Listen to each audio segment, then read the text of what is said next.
Hello hi నమస్తే. ప్రస్తుతం parliament over అయితే నడుస్తూ ఉంది. అందులో భాగంగా ఇక్కడ బీజేపీ సీనియర్ నాయకులు అదేవిధంగా పార్టీ కోసం కష్టపడుతూ నిరంతరం ఎట్టి పరిస్థితిలో ఈ పార్లమెంట్ కైవసం చేసుకోవాలని చెప్పి మహేందర్ నాయక్ గారి మాటలో తెలుసుకుందాం. నమస్తే అన్న. నమస్తే అన్న. అన్న, ప్రచారం ఏ విధంగా ఉందా? ప్రచారం అయితే ప్రస్తుతం పాలమూరు పార్లమెంట్ పరిధిలో ఉన్నటువంటి ప్రతి ఒక్క లంబడి తండల్లో, అంటే నేను గిరిజన మోర్చా పార్లమెంట్ జడ్చల్ అసెంబ్లీ నియోజకవర్గ ఇన్ఛార్జినా. నేను దాదాపుగా ప్రతి తండలు కవర్ చేస్తున్నా. ప్రచారంలో ప్రతి తండల్లో మంచి రెస్పాన్స్ ఉంది.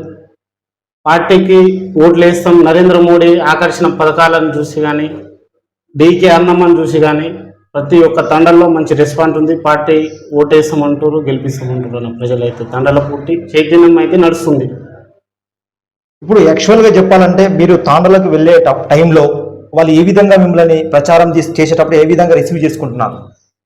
యాక్చువల్లీ తండల పోటీ వెళ్ళేటప్పుడు అన్న వచ్చేసి మంచి రెస్పాన్సిబిలిటీతో మాకు రిసీవ్ చేసుకోవడం జరుగుతుంది. అంటే దాదాపుగా కొన్ని జాగాల తండల్లో పోటీ పార్టీ అంత స్టాండర్డ్ లేకుండా మేము పోయేసరికి మంచి రెస్పాన్స్ వస్తుంది. ఎందుకంటే నరేంద్ర మోడీ అయితే గిరిజనులకు చేసినటువంటి లంబడోళ్లకు మంచి అభివృద్ధి కార్యక్రమాలు, ట్రైబల్ యూనివర్సిటీ, సమ్మక్క సారక్క పేరుతో ములుగు జిల్లాలో, తెలంగాణలో గిరిజనులకైతే సాధ్యమైనంత వరకు పథకాలు చాలా చేస్తున్నాను, ఎస్టీ వాళ్ళకు ముఖ్యంగా. ఇప్పుడు ఈ పార్లమెంట్లో మీకు ఎవరి దగ్గర పోటీ ఉండబోతుంది? ఎందుకంటే సీఎం సొంత పార్లమెంటు, మరి ఇక్కడ వంశీ చంద్రారెడ్డి గారు ఉన్నారు, అదేవిధంగా డికే అరుణ గారు ఉన్నారు, మన్య శ్రీనివాస్ రెడ్డి గారు ఉన్నారు. మరి ఎవరి మధ్య మీకు పోటీ ఉంది అనుకుంటున్నారు? నాకు తోచినంత వరకు మాకు ఎవరితో పోటీ లేదన్న. పాలమూరు జిల్లాలో స్వతహాగా బీజేపీ ఒక 2 లక్షల మెజార్టీతో గెలవబోతుంది. తెలంగాణ స్టేట్లో పాలమూరు జిల్లాలో అత్యధిక మెజార్టీ ఇస్తుంది. ఎందుకంటే ప్రతి గ్రామాల్లో పోను కాంగ్రెస్ వల్ల 6 గ్యారంటీ ఫెయిల్ అయింది. ఆ గ్యారంటీలో ప్రజలు ఎవరు నమ్మడం లేదు, కాంగ్రెస్ పార్టీనే నమ్మడం లేదు. కేసీఆర్ మీద వ్యతిరేకతనే పార్టీ అధికారంలోకి వచ్చింది. కాంగ్రెస్ మాత్రం దాని సొంత ప్రయోజనాల కొరకైతే రాలేదు. ఇప్పుడు సీఎం గారు రేవంత్ రెడ్డి గారు స్వతహాగా ఇదే కాన్స్టిట్యున్సీ మీద ఎక్కువ ఫోకస్ చేసి పెట్టినట్టు మాకు తెలుస్తుంది. ఎంతవరకు వాస్తవం? రేవంత్ రెడ్డి ఫోకస్ చేసింది అయితే వాస్తవం అన్న. ఎందుకంటే దాని సొంత జిల్లా అయినటువంటి కొడంగల్, సొంత జిల్లా కొడంగల్ కదా రేవంత్ రెడ్డిది. సొంత జిల్లా అయినందుకు ఎక్కువ ఫోకస్ రేవంత్ రెడ్డిది పాలమూరు జిల్లా పార్లమెంట్ మీదే ఉంది. దానివల్ల కానీ ప్రజలు నిర్ణయించేది ఓట్లను ఎవరికి గెలిపించాలి, ఏం చేసేది. రేవంత్ రెడ్డి అయితే ఒక ఓటు వేయగలుగుతారు కదా. మొత్తం అన్ని 14-15 లక్షల ఓట్లు అయితే ప్రజలు వేస్తారు. ప్రజలు ఆల్రెడీ ఫిక్స్ అయి ఉన్నారు. పార్లమెంట్ ఇది గ్రామ పంచాయతీ ఉన్నప్పుడు సర్పంచ్ ఎన్నికలు, ఎమ్మెల్యే రాష్ట్రం కొరకు, కానీ ఎంపీ ఎలక్షన్లు దేశం కొరకు. నరేంద్ర మోడీ ఎన్నికలను డీప్ గా ప్రజల్లోకి తీసుకెళ్తున్న అర్థమైంది ప్రజలకు అందరికీ. ఆల్రెడీ తెలంగాణ రాష్ట్రంలో అయితే ప్రజలకు అందరికీ అర్థమైంది, భారతదేశం మొత్తంలో నరేంద్ర మోడీ ఏకైక లీడర్ మునగాడు. ఇప్పుడు ఈ పార్లమెంట్లో చూసుకున్నట్టుగా 7 మంది ఎమ్మెల్యేలు అయితే ఉన్నారన్న వాస్తవానికి. మరి బీజేపీకి ఒక్క ఎమ్మెల్యే ముందున బీజేపీకి ఒక్క ఎమ్మెల్యే కూడా లేదు. ఏ విధంగా పార్లమెంట్ కైవసం చేసుకోబోతున్నారు అనేది ఒక ప్రశ్న అన్న. పాలమూరు పార్లమెంట్ పరిధిలో ఒక్క ఎమ్మెల్యే బీజేపీకి లేదు, అది వాస్తవం. మాకు వచ్చినటువంటి ఓటర్ల సంఖ్య అన్ని కలుపుకుంటే మేము దాదాపుగా డీప్గా ప్రజల్లోకి పాలమూరు పార్లమెంట్ ఎన్నికల్లో ఒక వ్యక్తి కాకుండా మరొక వ్యక్తికి సీట్ కేటాయించడం, అది లోటుపాటు. ఒక వ్యక్తి మాకు లీడర్ సరిగా లేకపోవడం వల్ల, క్యాడర్ సరిగా లేకపోవడం వల్ల అసెంబ్లీ ఎన్నికల్లో ఎఫెక్ట్ పడ్డది. కానీ జాతీయ ఉపాధ్యక్షురాలు డికే అరుణమ్మ గారు గత ఎన్నికల్లో, అంటే గత పోయిన పార్లమెంట్ ఎన్నికల్లో కేవలం 30,000 ఓట్లతోనే ఓడిపోయింది. అది పార్టీలో ఎలక్షన్ ఉన్నాక ఒక నెల రోజుల ముందు వచ్చింది. ఇప్పుడు 4 సంవత్సరాల నుంచి కష్టపడుతుంది అమ్మగారు ఇక్కడ. అదే దాంతోనే గెలుపుకు మేము సై అంటే సైలో ఉన్నాం. వంశీ చంద్రారెడ్డి ఎప్పుడైనా కనిపించిందా పాలమూరు జిల్లాలో? ఎప్పుడైతే కనిపించలేడు కదా. మన్య శ్రీనివాస్ రెడ్డి గారు ప్రెసిడెంట్ ఎంపీ పాలమూరు పార్లమెంట్కి ఎప్పుడైనా పబ్లిక్ లో తిరగలేదు. ఏ విధంగా ఓట్లాడగలిగిపోతున్నారు అసలు అర్థమైతే లేదు ప్రజలకి. ఇప్పుడు ఇంకొక విషయం ఏందన్నా అంటే, డికే అరుణ గారు ఎలక్షన్ టైంలో మాత్రమే వస్తారు అనేది ఒక ప్రశ్న ఉంది. మరి దానికి ఏ విధంగా సమాధానం ఇస్తారు మీరు? డికే అరుణ గారు ఎలక్షన్ టైంలో వస్తారని ఎవరన్నా కార్యకర్తలకు తెలుసు, ప్రతి ఒక్క ఊర్లలో ఉన్నటువంటి పార్టీ కార్యకర్తలకు తెలుసు. డికే అరుణమ్మ గారు ప్రతి కార్యకర్తకు తెలుసు, ఓటర్లకు తెలుసు.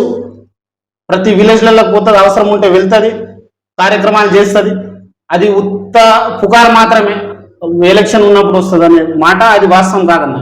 ఇప్పుడు డికే అరుణ యాక్చువల్ గా బీసీ ఉన్నటువంటి నాయకులను మొత్తం తొక్కుతుంది అనేది వార్త అయితే వినిపిస్తుంది. ఎంతవరకు వాస్తవం అన్న ఇది?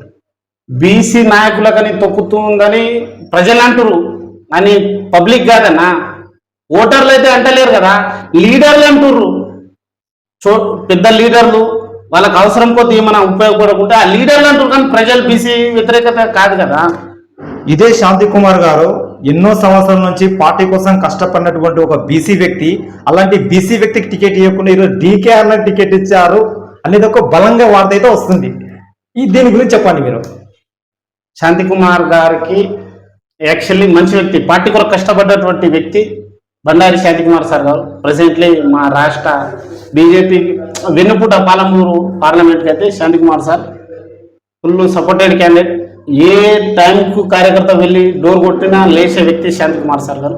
కానీ టికెట్ అన్నది పార్టీ నాయకత్వం, జేపీ నడ్డా గారు కావచ్చు, అమిత్ షా గారు కావచ్చు, వాళ్ళు డీప్గా స్ట్రెచ్ చేసి టికెట్ కేటాయించడం జరిగిందన్న. దానికి శాంతి కుమార్ సార్ గిట్టని తెలుసు టికెట్ ఏ వలన మిస్ అయిందో. అది ఇప్పుడు శాంతి కుమార్ గారు ఈ ప్రచారంలో యాక్టివ్గా పాల్గొంటున్నారా? ప్రజెంట్లో అయితే శాంతి కుమార్ సార్ గారు ప్రచారంలో పాల్గొంటలేరు, కానీ పార్టీ బ్యాక్ బోన్గా అయితే ముందుకు నడిపిస్తుంది. కార్యకర్తలని బ్యాక్ బోన్ ఉండు, పార్టీ కొరకు ప్రచారం చేయండి, బ్యాక్ బోన్గా అయితే ఉండు. వస్తాడు ప్రజల్లో గిట్టంగా రావచ్చు. సమయం ఇంకా వారం 10 రోజులు ఉంది ఎలక్షన్, అప్పుడు వరకు రావచ్చు.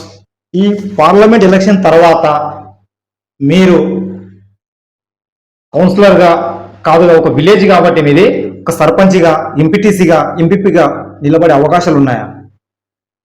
పార్లమెంట్ ఎన్నికల తర్వాత గ్రామ పంచాయతీలో సర్పంచ్ ఎన్నికలు వస్తాయన్నా, ఆ విలేజ్లో నేను సర్పంచ్ అభ్యర్థిగా పోటీ చేయాలనుకుంటున్నా. అదైతే వాస్తవం. సర్పంచ్ ఎంపీటీసీగా పోటీ చేయాలని నా పాలసీ. మాది వచ్చేసి పెద్దవరాల, జడ్చర్ల మండలం పెద్దవరాల విలేజ్, రామస్వామి గుట్ట తాండా. నేను గత 15 సంవత్సరాల నుంచి రాజకీయంలో పనిచేస్తూ ఉన్నాను. ఏబీవీపీలో ఒక 8 సంవత్సరాలు చేశాను.